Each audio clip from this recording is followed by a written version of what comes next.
Si tu regardes encore du oublie tes rêves. Tu peux pas bâtir une vie puissante avec cette merde dans les veines. Tu crois que tu gères? Frère, si tu gérais, t'aurais jamais cliqué sur cette vidéo. La détruit plus que n'importe quelle drogue. Moi par exemple, j'ai tout arrêté. Pas avec une application, pas avec de la motivation, mais avec 3 étapes simples et concrètes que j'ai mis en place. Et dans cette vidéo, je vais te les révéler. Donc si t'es prêt à couper tes chaînes, reste bien jusqu'à la fin de la vidéo.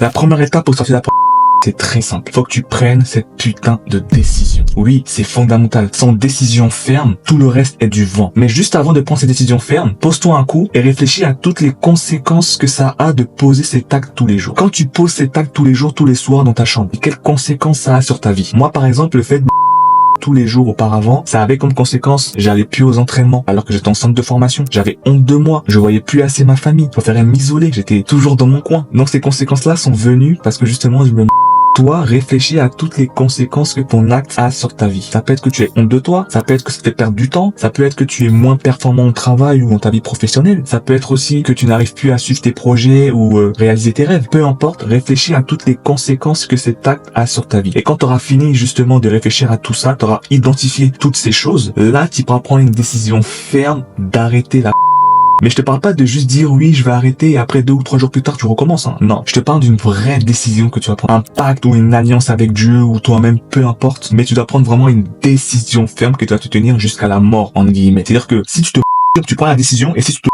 dis-toi que tes 2 parents ils meurent. T'as capté? Tu dois vraiment être décidé à arrêter. Ok? Ça, c'est la première étape. La deuxième étape, c'est que tu dois créer un nouveau rythme de vie. Je m'explique. Depuis que tu accrois à ton insu, tu as créé des routines, tu as créé des habitudes, tu as des heures préférentielles où tu le fais, ou aussi tu as des endroits préférentiels où tu le fais. En fait, le but là, c'est de remplacer ces mauvaises habitudes par des bonnes habitudes. Je donne mon exemple. Moi, je me souvent après l'école, donc de 16h à 19h par exemple. Souvent à ces heures-là. Quand j'ai pris la décision d'arrêter, j'ai dû remplacer ce créneau de 16h à 19h, j'ai dû le remplacer par autre chose. C'est-à-dire que à la place de il fallait que je mette autre chose. Moi, souvent, j'allais à la salle de sport où je traînais avec mes amis dehors. Comme ça, justement, je me pas et je suis toujours actif. En fait, faut que tu remplaces toutes ces mauvaises habitudes que tu as pris par des bonnes habitudes. Parce que justement, c'est ça qui fait que tu retombes à chaque fois. C'est parce que tu es pas occupé. On connaît tous l'expression « la nature a horreur du vide ». Cette citation-là, elle est réelle. On ne combat pas une addiction par le vide. On la remplace. Beaucoup de gens rechutent et retombent parce que ils ont pas remplacé leur mauvaise habitude par une autre habitude. Il faut que tu sois occupé. Parce que si tu enlèves, justement, tu prends la décision d'enlever ton planning, tu dois la remplacer par autre chose. Parce que si tu ne la remplaces pas, tu vas t'ennuyer, tu vas procrastiner et au final, tu vas retomber dans tes vieux démons. Plus tu seras occupé, moins tu seras tenté. Donc sois occupé, fais les choses que tu aimes faire, mais sois le plus occupé possible. Parce que si tu ne remplaces pas cette habitude-là, tu vas rechuter encore une fois. Donc la troisième étape que tu peux faire, c'est de supprimer toutes les choses qui te font tomber. Tout ce qui crée en toi une pulsion, supprime-la. Supprime les applications, supprime les réseaux sociaux, bloque les sites fraudulés, les sites bizarres là. Dors sur ton téléphone s'il faut que tu dors sur ton téléphone, désactive tes comptes, mets un filtre, peu importe, fais tout ce qui est dans ton possible pour justement supprimer ou enlever de tes yeux tout ce qui te fait chuter. Si tu veux vraiment arrêter, il faut que tu commences à enlever tout ce qui t'y pousse à rester dedans. Moi, dans mon cas, j'avais supprimé Netflix, j'avais supprimé TikTok, j'avais supprimé Instagram, j'avais bloqué tous mes comptes. J'avais même donné mon mot de passe à ma mère, mais ça fait tellement des années qu'aujourd'hui, si je redemande, elle saura même pas c'est quoi, quelle application, quel code, ça commence par quoi. J'avais mis tout en place pour justement arrêter complètement. Donc, dans ton cas aussi, quelle que soit la chose qui te fait tomber, tu analyses, tu cherches, tu réfléchis, et dès que tu as trouvé ce qui te fait tomber ou les choses qui te font tomber, tu les supprimes automatiquement. Et je vais ajouter un truc dans cette troisième étape-là, un truc, c'est il faut que tu en parles à quelqu'un. Je vais faire une vidéo entière où justement je vais rentrer dans les détails de comment en parler à une personne, comment il faut en parler, à qui il faut en parler, etc. Je vais raconter aussi mon expérience, mais là je vais survoler. Mais il faut que dans cette troisième étape, non seulement tu supprimes tout ce qui te fait tomber, mais tu en parles au moins à une personne pour qu'elle puisse justement t'aider à tenir tes engagements. Je sais que tu as honte d'en parler, c'est pas forcément agréable d'en parler. T'as peur du jugement, t'as peur qu'on se moque de toi. Faut savoir que la honte meurt quand elle est exposée. Si toi tu prends ton courage à 2 mains et tu vas en parler par exemple à ton père, tu vas lui raconter que oui voilà t'es tombé dans la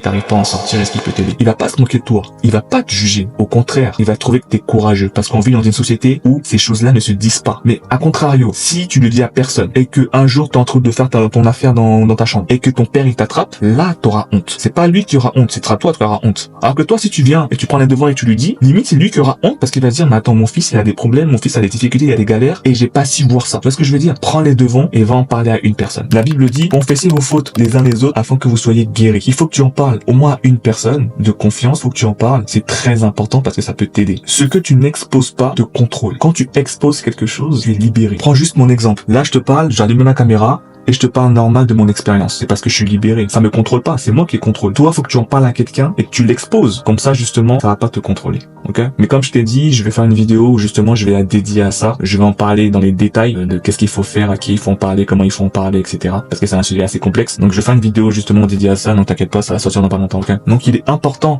que tu suives ces 3 étapes-là, simples. Attends, je galère un peu avec les trucs là.